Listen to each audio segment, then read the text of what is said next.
Could the country where COVID-19 was first detected be the same one that plays the biggest role in vaccinating the world? China has been developing multiple vaccines. The frontrunners are from two companies, Sinovac and Sinopharm. They've been approved for use in places such as Turkey, Brazil, the UAE and Indonesia. Finally, after a year without having any hope to end this pandemic, I'm really excited to get the shot. But what do we know about them? And can we trust them? These two vaccines work in the same way that the ones for hepatitis A and rabies do. First, the virus is killed and given to individuals. Because the virus is dead, it can't cause COVID-19. Once injected, the person's immune system responds and produces antibodies ready to fight off any future coronavirus infections. Like the Pfizer and Moderna vaccines, 2 doses are needed.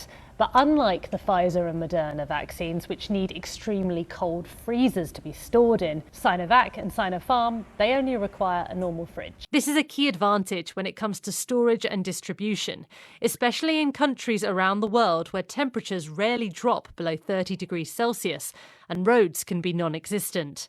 What is not clear is how well these vaccines work. We only have partial phase 3 data so far.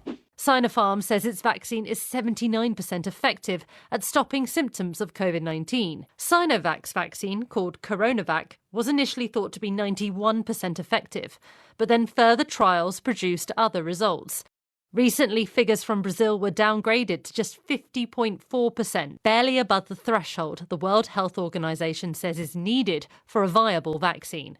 But Sinovac says when it comes to stopping people from becoming seriously ill, its efficacy rates are much higher. The goal is to ensure that people do not develop severe disease and end up in hospital. So if we consider it from that perspective, it is a very useful tool that will save lives, and we should be using all the tools available to us. But some are still concerned about whether these vaccines and the companies behind them can be trusted. The thing is, it's in China's interest to have a working vaccine. There's a lot of politics at play here. China is keen to export to as many countries as possible and is even giving some doses for free, in what many see as an example of soft power. I do think that Sinopharm and Sinovac vaccine is critical for China's diplomatic efforts. We have seen that China invests in energy and infrastructure all over the world, and this vaccine will continue to build China's reputation as a technical giant. The WHO is due to decide whether to approve Sinopharm or Sinovac by March. The more vaccines that work, the sooner the global pandemic will be over.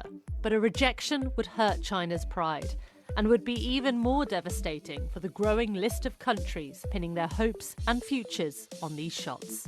Laura Foster, BBC News.